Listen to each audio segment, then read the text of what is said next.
I love this new Naomi, man. I don't know how I'm just coming across this. This was posted up this past weekend.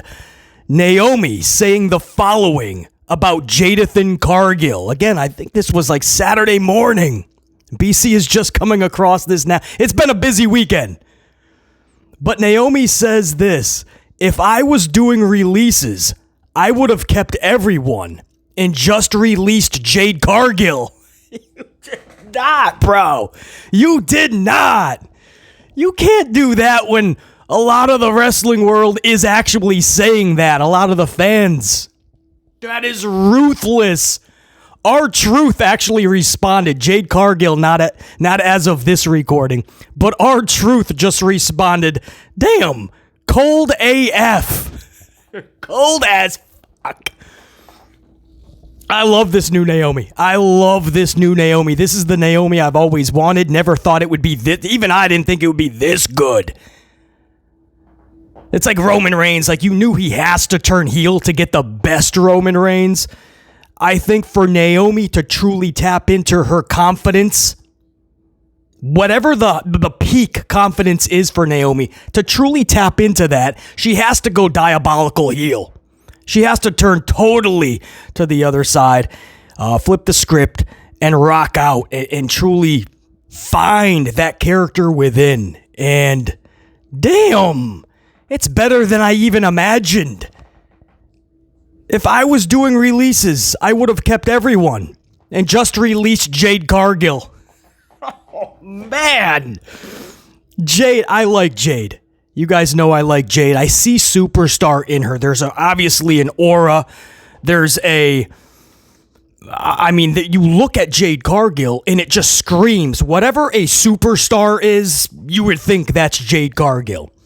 But the criticisms in the wrestling world are valid. They're legit. She's still very green, still learning. By now, she should be a little bit further along. Yes, I will absolutely agree. The bigger issue I have is her heart really in this wrestling thing? Only she knows that. Can't say that it's not. But what I've been hearing her say from her own words in interviews, kind of concerning. And then on top of that, what I'm actually seeing. Is she in this for the long haul?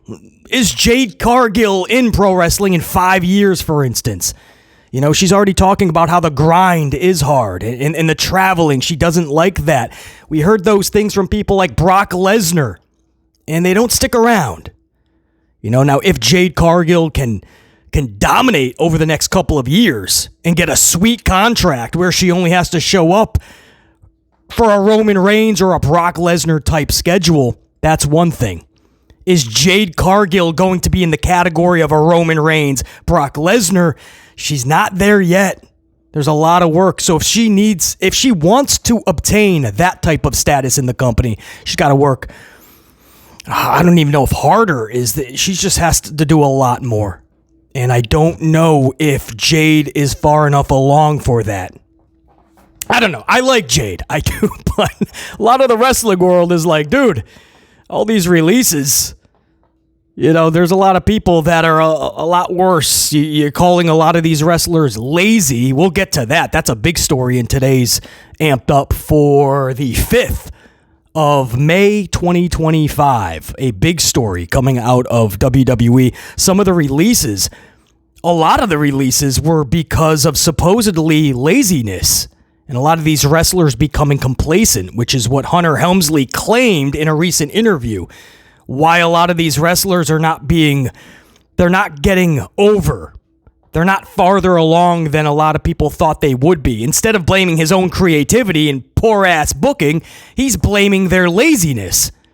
So some of these wrestlers are absolutely, like quickly, with the quickness, firing back and going, nah. In fact, Cora Jade blasted her bosses. We'll talk all about that. That's coming up. That story that broke and the wrestlers that are firing back and going, nah, it wasn't laziness, brah. So we'll talk about that. But a lot of fans are like, damn, man, like, but you're going to keep signing all these AEW talents, right? You're going to bring back Alberto Del Rio because you just got AAA. You're keeping Jade Cargill. A lot of fans are saying that. So Naomi Just put that in there. I just had to talk about that in the cold open, dude, because I just came across it, and it's an interesting...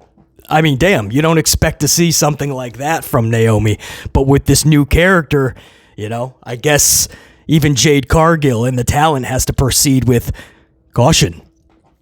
Also in today's Amped Up, again, we got a packed, stacked show for you guys, man. We're going to go over that big report, why these wrestlers were released, most of them, supposedly, and these wrestlers are firing back, a couple of them, Cora Jade, really laying into not just bosses, but co-workers, man, fellow talent. So that's going to be an interesting story. We're also going to talk Toni Storm. She lit up, I believe this was on Collision. I was not able to see this segment, caught the story, did some research on it. And yeah, it definitely would have to be talked about because not just the substance of the promo, that in itself caught the wrestling community by storm from Toni Storm. But on top of that, what a lot of people believe it was referenced to, a direct reference to WWE's recent releases. Is it a stretch or is there a correlation? We'll talk about what Toni Storm said. And again, the subject matter of it in and of itself is a topic of discussion. But on top of that, if there is a correlation between the WWE releases, BC, what are you talking about? You got a sticker. That's why it's a cold open teaser. We'll talk about that story, Toni Storm's big promo. And we have to start off. I'm going to get a big swig of coffee because Hunter Hearst Helmsley is once again doing more interviews. You thought just because Mania is over, finally Helmsley will sit at his little desk, pick up his crayons and his coloring book, and start giving us good creative. No. Have you not been listening to BC? I don't bullshit you guys. I tell you, I keep it 100 all the time. That's not what Hunter wants to do. I say it a billion times. Vince Russo said it best. He's not a writer. He's a pro wrestler, man. Thankfully for him, he kissed enough ass. Vince McMahon booked him properly. He had his little sledgehammer and milked his way into the top storylines and became the cerebral assassin. Yes, we all spritzed our water. Great. Awesome. Vince McMahon footed the bill on black and gold. Dusty Rhodes and William Regal's brilliance led that ship. And then when they started getting beat, Hunter Helmsley jumped off that ship, called it developmental. I'm not getting whooped by Tony Khan. I'm not being whooped by AEW, but it's developmental. But I've always kept it 100 with you guys. This guy's not a writer. He's not. He's a pro wrestler. Many reasons why he got the position that he's in. And now he's leading creative. He's the head of talent and the chief of content. He's like Jim Ross amplified. What Jim Ross was doing. I mean, he's got many hats on, and he's doing none of them correctly, right? I said it in a recent upload. You could do one thing to damn near perfection, or you can do many things average, mid, wrong. He's trying to do many things, and he's doing them all ass backwards. He's not giving you anything creative. Did you see this past week's Monday Night Raw and SmackDown? Boring, lazy, unacceptable, bad. Those are just some of the words that come to mind when I think Raw and SmackDown this week. And those were post-Mania. So you thought just because we had a bad Mania season, a piss-poor WrestleMania, night 1 and 2, forgettable. You're not going back and watching anything on those damn shows. And you thought now Hunter's going to finally stop doing all the extracurricular activities. He's done with his 1-7-minute Hall of Fame speech. You thought now he's finally going to get creative? No, he's doing more interviews. He's opening his trap even more and saying a lot of dumb stuff. So we'll have the latest from Doofus Son-in-Law, as CM Punk once called him. And you're not going to believe this, but I always say this, but you should believe it because it's Hunter Helmsley saying this. And when it comes to storylines, according to Hunter Helmsley, doesn't have to make sense. Wait till you hear what he says. I'm going to grab a swig of coffee. A few swigs. So if you guys don't mind, I am going to take you to an opening signature. Just about 5-6 seconds. So I can get some swigs. Come right on back. And we're going to jump into these stories. And I'm not going to make you wait. We're going to jump right into the Hunter Hearst Helmsley latest interview. And how he perceives creative. And if pro wrestling stories have to make sense or not. You're not going to believe this, man. It's Amped Up. It's 5/5/2025. And by the way, it's a double-decker upload day. Later this evening before Raw, maybe about an hour-ish before, come to the channel. You should already be subscribed and notified, so you don't have to do a damn thing. YouTube will notify you. We'll do a live stream, hopefully. A preview to Monday Night Raw. We'll see what they actually have for creative tonight. We'll talk about it. And maybe even do a match one or first segment watch along. Possibly. But come to the channel, obviously, before Monday Night Raw, and we'll do a little bit of a live stream as well. So a double upload day on the channel. All right, couple swigs of coffee. Let's do this amped up. It's 44 Dive. We rollin'. Time to kick some ass.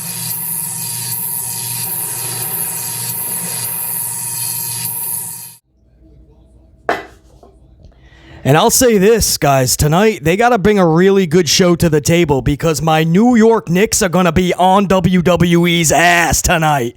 Knicks, Celtics, game 1. And I'm sure a lot of fans are not going to fuck around tonight. They're not just going to watch the first half an hour Raw. It's just going to be subpar and putting everybody to sleep per usual. And they're just going to say, whatever, this is my Monday night, nothing else is on. Dude, this is New York Knicks versus Boston Celtics, man. It's a big game. People that don't even watch basketball are going to be like, all right, if Raw's going to be like that, I'm exiting out of Netflix. I'm just watching the game. I never use competition as an excuse. But Raw is just so bad. And when you get a game like Knicks coming off that series against the Pistons, a big W in that series. Gritty, physical, just a badass series. And we took that W. And the Celtics just firing on all cylinders yet again. They're going to collide tonight in the first game of this series. People are going to want to see that. So this is where WWE actually puts together good creative. I know that sounds laughable. Or they curl up in a ball as per usual. Tonight, right now, Hunter's got to grab his crayons and his coloring book and start jotting down some good material. And then run it by 100 people to make sure it's actually good. As if it needs to be said, by the way. Go, New York. Go, New York. Go. Let's go. Gotta bring the Cena towels. Not to be confused with the terrible towels from Pittsburgh Steelers. My Packers already slapped them around in the Super Bowl, mind you. And tonight, my Knicks will do that to the Celtics. This leads us into the first story, though. Right? Is Hunter Helmsley going to bring something really good to the table tonight for Monday Night Raw? Don't hold your breath on it because Hunter Helmsley is too busy doing all these interviews. It's what he does. It's after Mania, and he still just wants to do a bunch of interviews and just hear himself talk. And every time he talks, every time he opens his mouth, everybody else just gets more stupid. Because he just spews a bunch of word salad. Nothing he says ever makes sense. You literally end a Hunter Hearst Helmsley interview, and you're just lost, even more than when you went into a Hunter Hearst Helmsley interview. And this was no different. I'm trying to decipher what he's saying. I'll give you guys the quote, a paragraph, and you guys try to decipher this. But you can't. It's word salad. Nothing makes sense. So we shouldn't be shocked when he is claiming that creative storylines don't need to make sense. I guess it's not too shocking. Let's talk about it. This is a quote from Hunter Helmsley in this latest interview, because that's what he did. He's chief of interviews, not of content. He's not delivering any good content. He's chief of hearing himself talk. He's chief of bullshit. Helmsley says this. In the storytelling aspect of it, there's so many variations of what we do, right? What are you asking them a question? He always wants to make sure that his bullshit is landing. In the storytelling aspect of it, there's so many variations of what we do, right? And one of the things that's amazing about WWE and what we do is our ability to sort of, it's its own world, right? So it doesn't always have to make sense. It does. Like, if it has to follow your logic, you can't be like, how did that happen? It has to follow some sort of logic. End quote. Do you need me to say that again to you guys? Maybe a little slower. Let's do it. Just so we all try to comprehend any aspect of this. In the storytelling aspect of it, there's so many variations of what we do, right? And one of the things that's amazing about WWE and what we do is our ability to sort of, it's its own world, right? What is that? Did he lose his focus on what he was?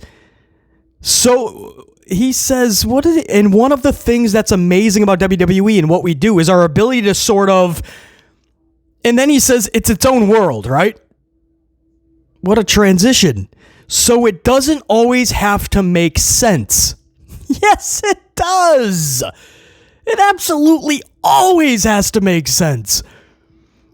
He says it does, like if it has to follow logic. It has to follow your logic. You can't be like, how did that happen? It has to follow some sort of logic. No, not some. It has to follow all logic. Hunter Helmsley. I think because he made reference to how you can have like a sports exhibition, like a match, a really good matchup, right? Maybe Santos Escobar and Rey Fenix. And then you could see The Undertaker shooting lightning out of his hand. Like WWE is all aspects.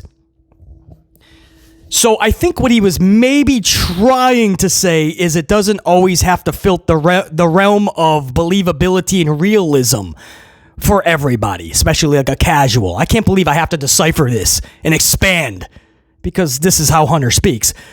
But I think that's what he's trying to allude to, right? Like if a casual fan's coming out, they see a wrestling match and then all of a sudden Undertaker's shooting lightning and they're like, that's not real, man. There's no way that can happen.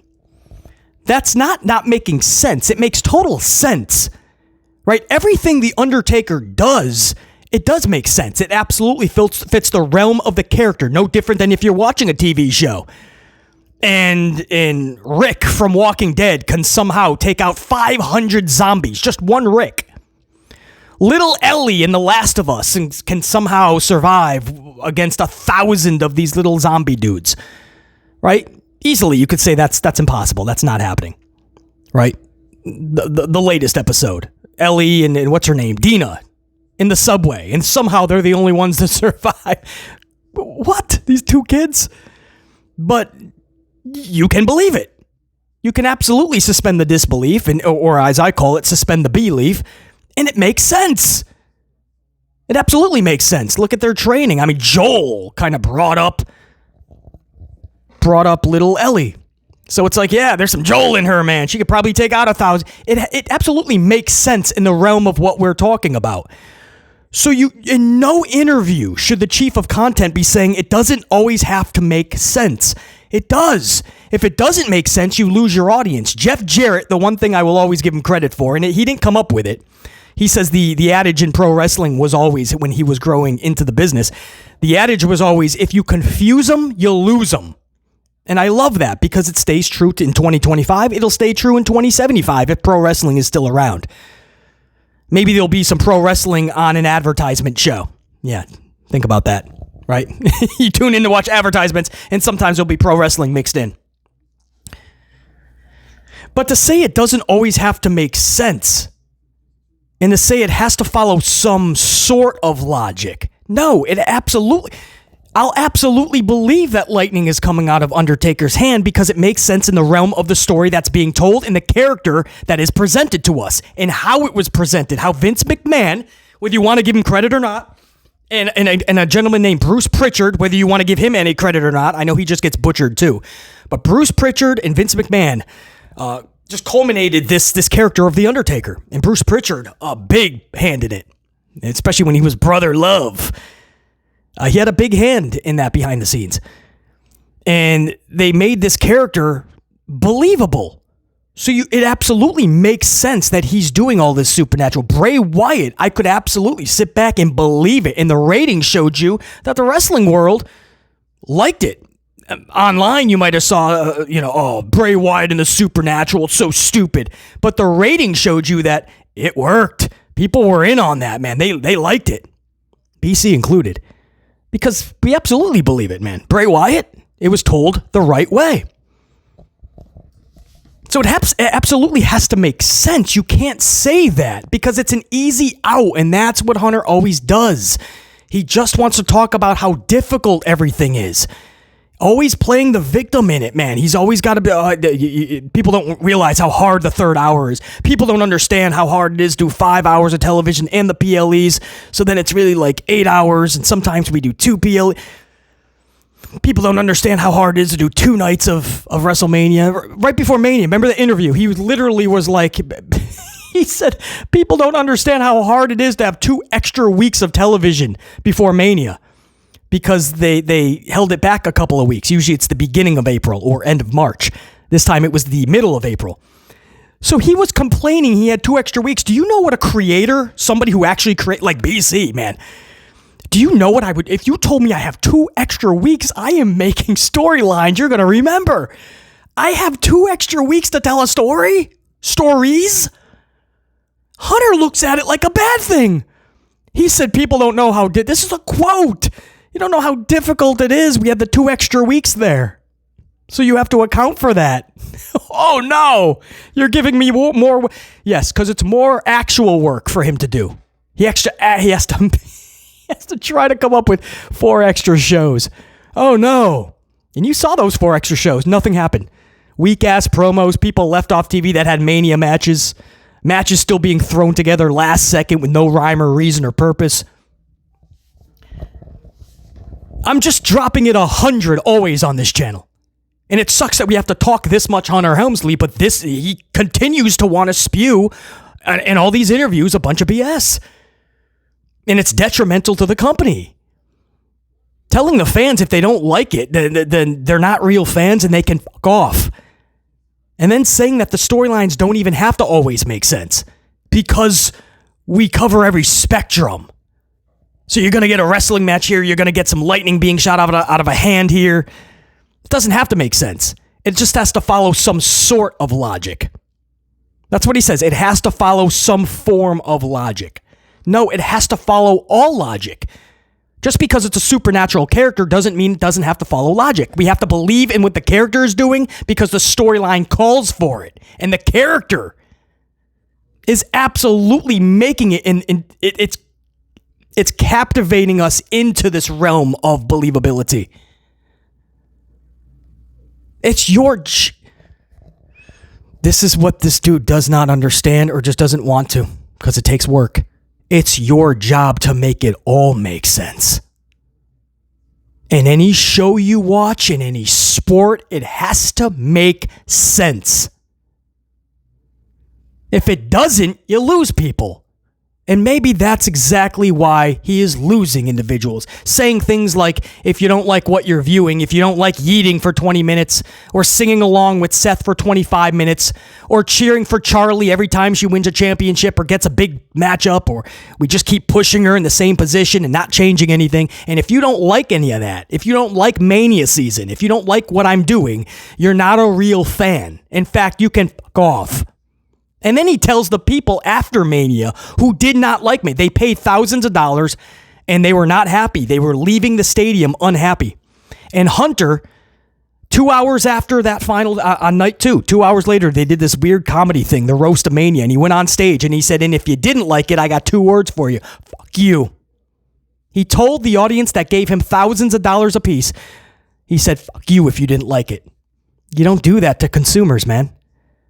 You say, hey, we hear you. Trust me, if you didn't like that, I thought it was a good show personally, but yeah, I made it.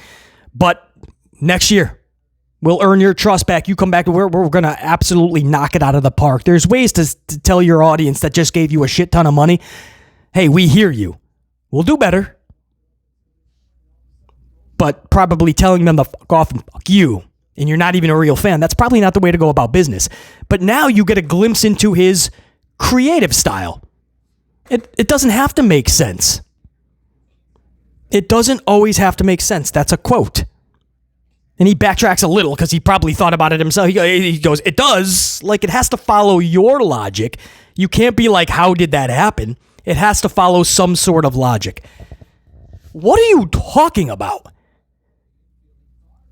Why does everything have to be overly complicated with this dude?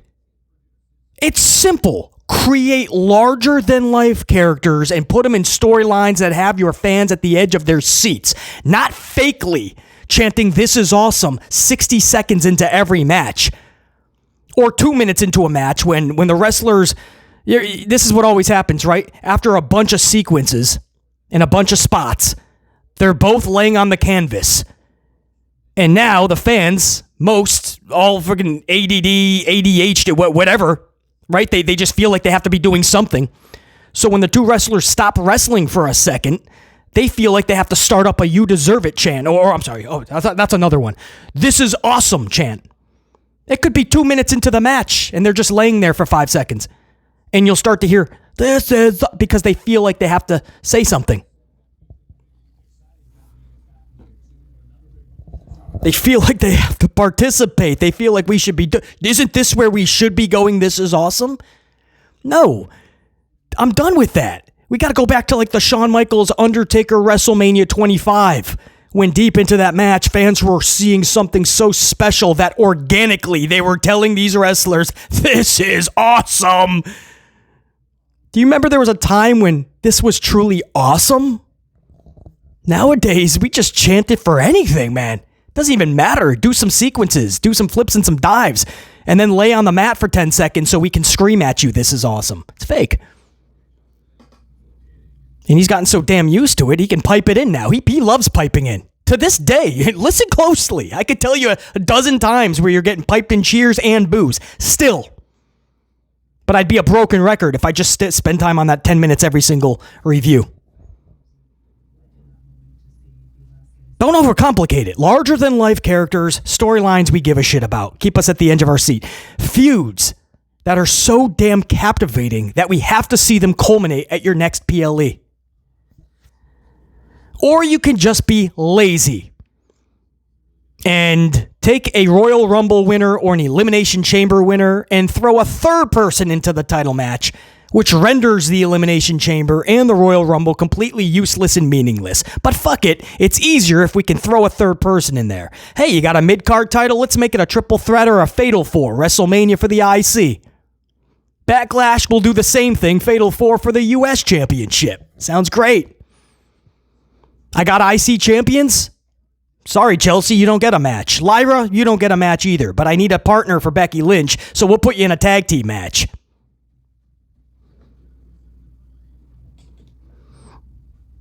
Hey, I'm getting Aleister Black back, and I knew this for 2 full months bare minimum. And the only thing I could come up with creatively is kick Miz. And then the next week we'll have you beat Miz. You'll be off to the races.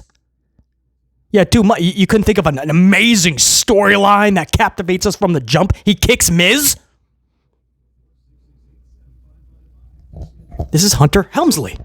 What more do you need to know? It doesn't always have to make sense, is his quote about creative and storylines. What more do you need to know? We know.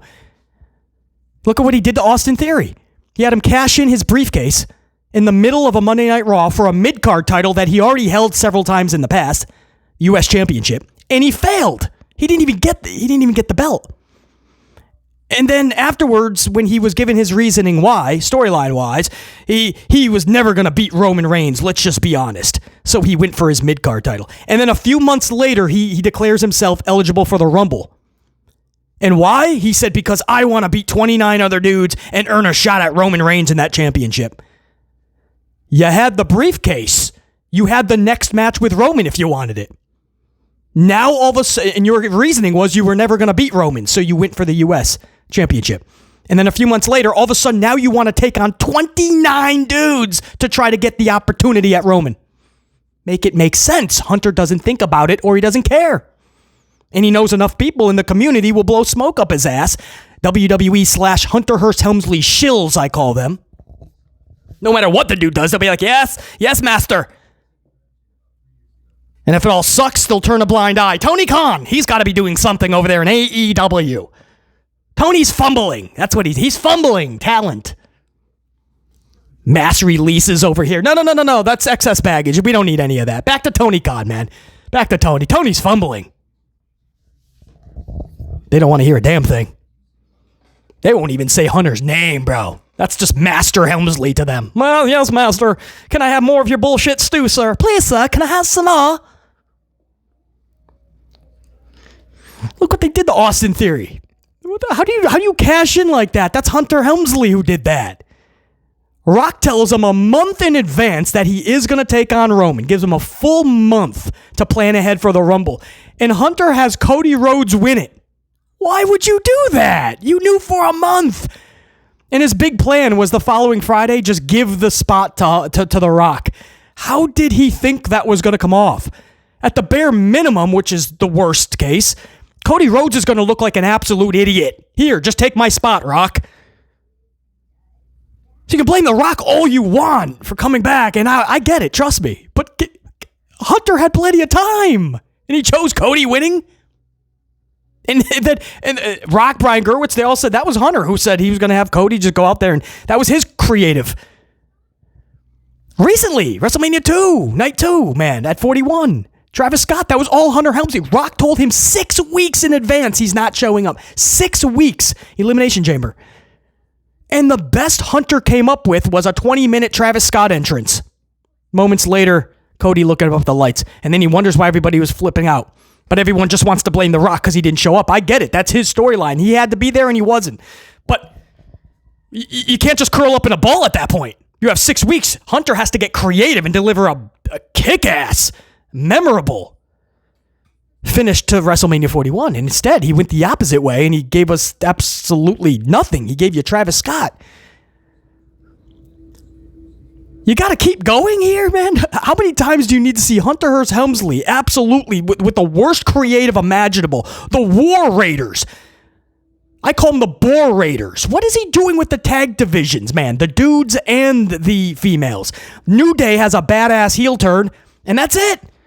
He sticks them with the LWO for a month. And then he wonders why they got cooled off. Nobody else is wondering. You develop a women's tag team, or you have a women's tag team and division, and you just release most of your tag teams. Gigi Dolan was doing something. Who was that? With Tatum Paxley? I thought they were coming along. Carter and Chance were your only tag team, I feel. Liv and Raquel are not even a tag team. They're not. They're singles competitors thrown together. Chance and Carter were as well, but they totally bought into this tag team thing. Not just matching outfits. I mean, they worked their asses off to be an actual tag team. And you kicked them to the curb as well. So, I mean, you ravaged your women's tag team division if you even were going to have one. Nothing he does makes any sense. And now he's just telling you it doesn't have to make sense. He tells you if you don't like what you're seeing, you're not a real fan, and to fuck off. He says if you don't think it makes sense, it doesn't have to make sense. What is this guy doing to professional wrestling? What is he doing to WWE? This is what I fell in love with as a kid, man. I love this shit. He's absolutely just destroying it, man. Internal sabotage doesn't begin to explain. He's trying to reinvent a wheel that doesn't need to be reinvented. It just needs proper care, nourishment. It needs somebody at the top of this that's going to make it make sense. Know what they're talking about. Doesn't want to do all these interviews, but actually wants to get their hands dirty, get to work, get creative, give us the best possible product instead of just being in all the TKO meetings thinking about how he can take every buck from us or thinking about who he can release. Because the latest report, and this is from Sean Ross and Fightful, by the way, Hunter Hearst Helmsley was directly the reasoning for all the releases. And I love the way they put it. I think it was Sean Ross. Somebody from Fightful, they were like, I honestly believe Ari can't name you 15 to 20 people on the roster. Ari Emanuel. And he's right. You think the suits and ties are like, this is the list we put together. It was Hunter Helmsley. Obviously, he's in all those meetings. Why do you think the talent says when they're released, they don't hear anything from Helmsley? He doesn't even send them a text, thank you, nothing. They're all wondering, what the heck? He fed us a bunch of bullshit, then we're released and we hear nothing. Or he doesn't want to re-sign us and we hear nothing. Crickets. Claims he's too busy, but he's just doing interviews. This is not the way you treat your people that work for you and bust their ass for you. Maybe if you're a complete douche, that's a way to run business. Oh yeah, it's Hunter Helmsley. No, it's not the time to take it easy on anybody. This is what we love, pro wrestling and WWE, and this dude is constantly telling us to fuck off. We're not real fans. It doesn't have to make sense. It just has to follow a form of logic. What? This dude sucks at what he does. He is giving us garbage Mania seasons and garbage television nonstop. It's time to stop blowing smoke up his ass and smarten up. Somebody tells you who they are 1,000 times, believe them. He pops his name in the fucking credit, the egomaniac, every single show, right when it ends. There he is, Paul Levesque McMahon. So start blaming him for the absolute garbage shows. Nobody else. Not The Rock. Not Ari Emanuel. Not Nick Khan. Not Christopher Pritchard. Not Michael P.S. Hayes. Blame Paul Levesque McMahon. Hunter Hearst Helmsley. Because according to him, it doesn't have to make sense. So if it doesn't have to make sense, then what are we doing? I don't care if Undertaker is shooting lightning out of his hand. It still has to make sense. It's up to you to make us go, yup, that just makes sense to us. That's pretty badass.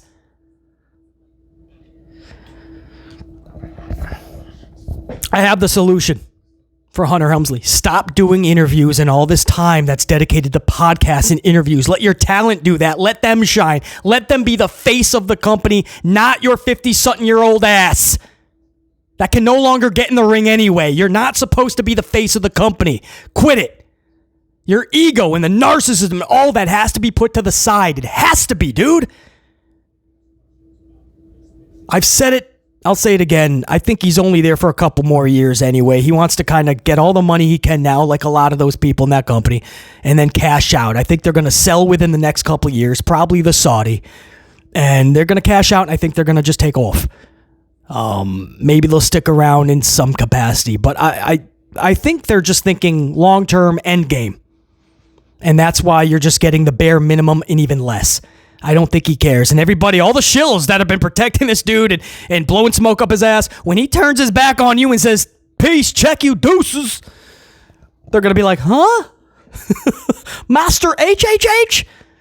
Yep, he turned his back. That's what he does. That's what a snake does. Unreal, man. Unreal. Doesn't always have to make sense, guys. So if you're not happy with the storylines, well, he already told you you're not a real fan anyway. So for anyone who's left, for the shills, doesn't have to make sense. Move on. What else can I help you with? Just watch everything I'm presenting out there. I'm throwing wrestlers out there. They're doing wrestling matches. I'm having chaos. I'm having pull 'em apart brawls. I'm having face versus faces. I'm shaking it up. Heels versus heels. We don't need a diabolical heel anymore. We don't need a top babyface. Don't worry about it. You got Cody Rhodes. Chant CM Punk a few times. Yeet with Jason Uso.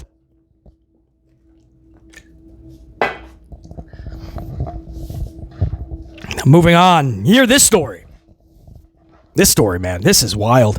So, and I'm reporting on this because I'm hearing the same thing from my people down in Florida. So that's why I know you're going to hear like the source. The original source was Meltzer. And I know when you hear that, you're like, you take that with a grain of salt, BC. Trust me, I know. But I was hearing this even before that report, that a big reason a lot of these talents were cut, released, not being re-signed was supposed laziness and their work ethic. So I was hearing the same thing. Meltzer comes out with that report. It grabs a lot of headlines. I can confirm. My people know a lot more than BC, man. I'm very honored and thankful that I have them to deliver the information that I do get. A lot of it I don't even relay to you guys because I can't get it validated by a second or third source. So I don't put it out there. But a lot of the stuff I do, and most of the time, accurate 100. And so I was hearing this even before Meltzer. Meltzer comes out with it, so I'm like, you know what? Let's talk about it, because there's something behind this, and I honestly think this was a big reason for a lot of these cuts. And if you needed any more validation on this, how fast some of the talent responded to this. And if you listen to their responses, they're not directing their anger necessarily at like Meltzer. They're kind of saying this is anger, like, okay, should that be the case? This is the real deal. So I'll give you the paragraphs, the quotes from a couple of these individuals, and you'll see what I mean. I want to start off with Gigi Dolan. So again, the report was just that a reason for these releases was laziness, work ethic. And a lot of these individuals were just kind of losing focus on keeping themselves in shape and their work ethic and working hard and trying to improve and get better. So Gigi Dolan instantly responded. Gigi says, and I quote, "When I was traveling to work for either of the two companies I was working for, I trained very hard 3 to 4 days a week, bumping my ass off and doing cardio drills with one of the best, toughest coaches I've worked with, and worked out every single day with live events every other weekend. So I don't want to hear this." So again, if this was just to like Meltzer, you just hear what the rest of, this is bullshit, and maybe another line like directly just telling Meltzer, dude, stop. This is Gigi telling you like, dude, this is how hard I busted my ass. This is not what I'm trying to hear. But this is what she is hearing, probably from her own former fellow talents. And I'll give you another one. This is Cora Jade. And this one really is an eye-opener, man. This one is probably, as of the recording of this is not gaining a lot of traction. Maybe a lot of people don't know about this quote that Cora Jade sent out, this statement, but it's out there. And she did say it. So within the next 24 hours, don't be shocked if this is a big story. But Cora Jade, Elena Black, says the following, and I quote, "This plus this," meaning what Gigi Dolan said. So she says, "This plus can't forget having to go to my own gym outside of work after strength and conditioning that wasn't doing anything for me other than get me body shamed by my bosses, coworkers, and fans. Crazy." End quote. So she says that she was supposed to be doing these strength and conditioning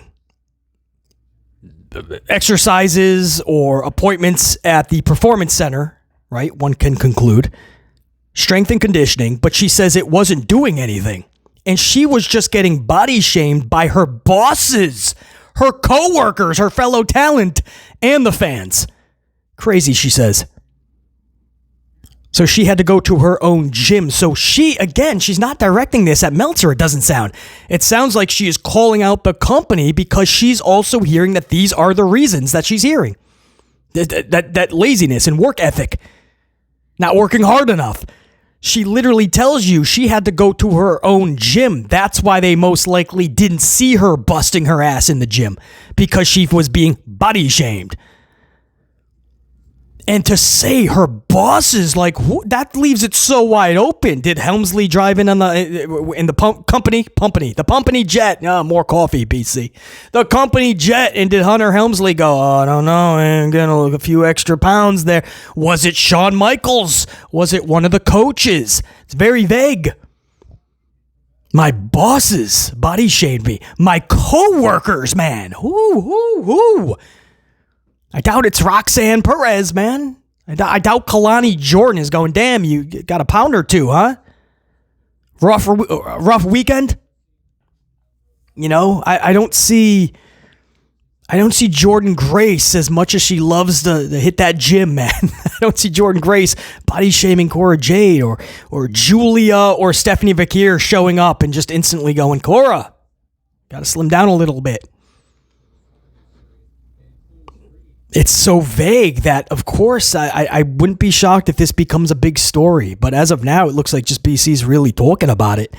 But that's big because, it gives you a good insight onto there was a disconnect between her coworkers, her bosses, and her. So I guess the writing was on the wall. There was failure to communicate there. But this is only as of this recording, these are the wrestlers so far that have responded to this report. Again, it doesn't sound like they're directly just X-naying this because it's from Meltzer. It sounds like they are addressing this situation in totality. And again, the only reason we are talking about it is because BC has heard the same thing from his people down in Florida. And I assure you, if you're new to the channel, you're like, BC, all right, you have people down in Florida that know a lot. Okay, that's not Stanford. Trust me when I say this, guys. The people down around that performance center know way more than anybody around Stanford, Connecticut. That is like, and I say this with the utmost respect, but it's I'm keeping it 100 with you.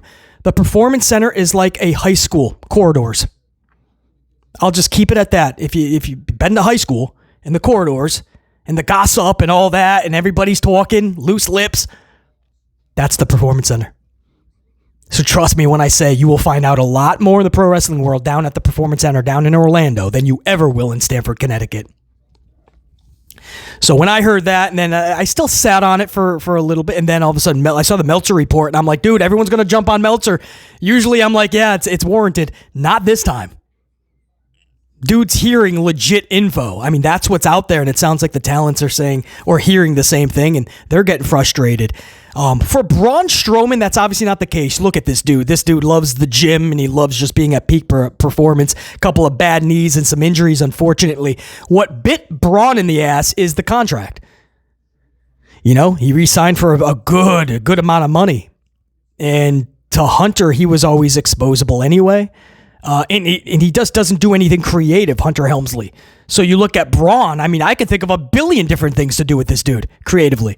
And Hunter's just lost.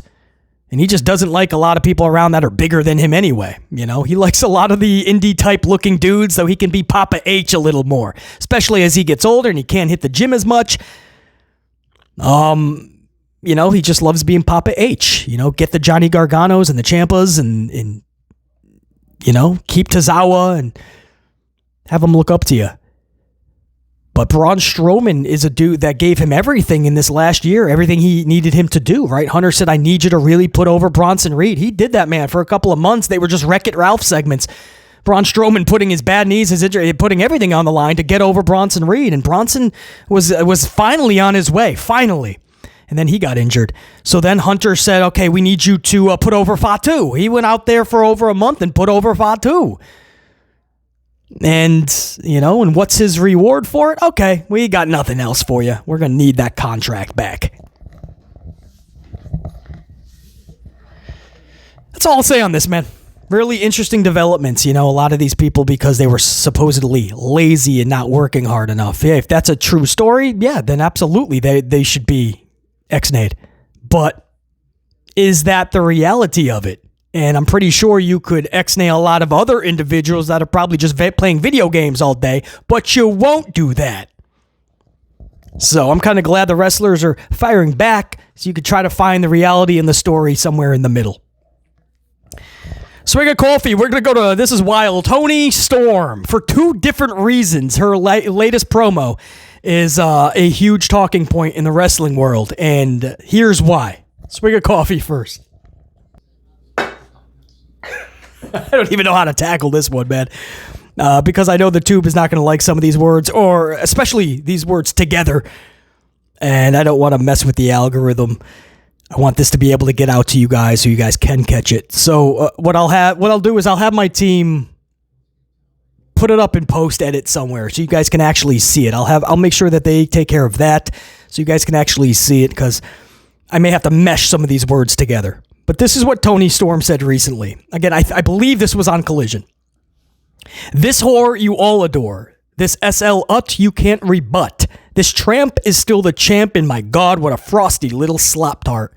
Now, I know there's a fresh batch of slop tarts back there trying to take a shot at this wide load that holds the cold. That's right, everyone's coming for Toni Storm. But you've got it all wrong, darling. Toni Storm comes for everybody. So if your tits can take the hits, she says I'm here, and she says I'm here, and she says it rhymes with beer, but starts with Q, not B. She's here, and yes, you can see it too. My team by now will have put it up for you guys. Yeah. So of course this gained traction headlines first and foremost by fans going, what was it? Why was that needed? Why was that placed in there? Even BC thought that was kind of odd, even for Toni Storm, right? She says a lot of wild things, sees what sticks, what's going to make a headline. Well, congratulations, that definitely did. It was just kind of weird, like weird. She just ends it by telling everyone she's not necessarily straight. Well, thanks for telling us. Sharing is caring, I guess, but a lot of fans just felt like that was kind of that's just like said just to be said.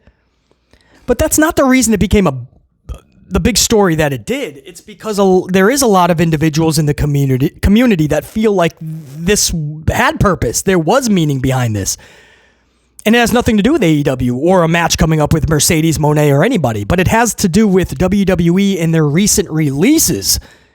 They believe that a lot of the females were not necessarily straight.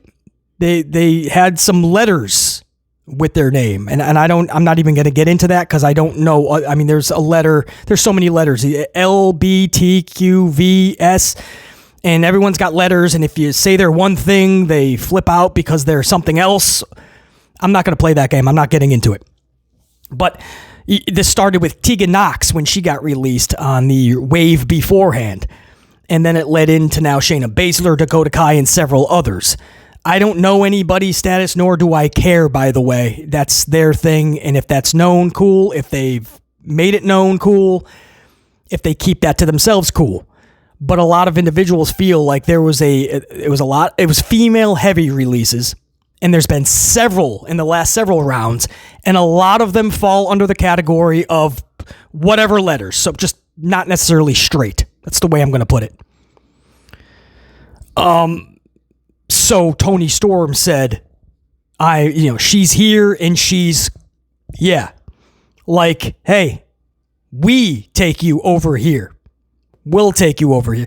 AEW doesn't discriminate in that way. So again, that's what's out there, guys. That's why we're talking about it. It was twofold why this grabbed headlines. It wasn't just the shock of, she said what? It was a lot of people going, no, that was a shot over to WWE.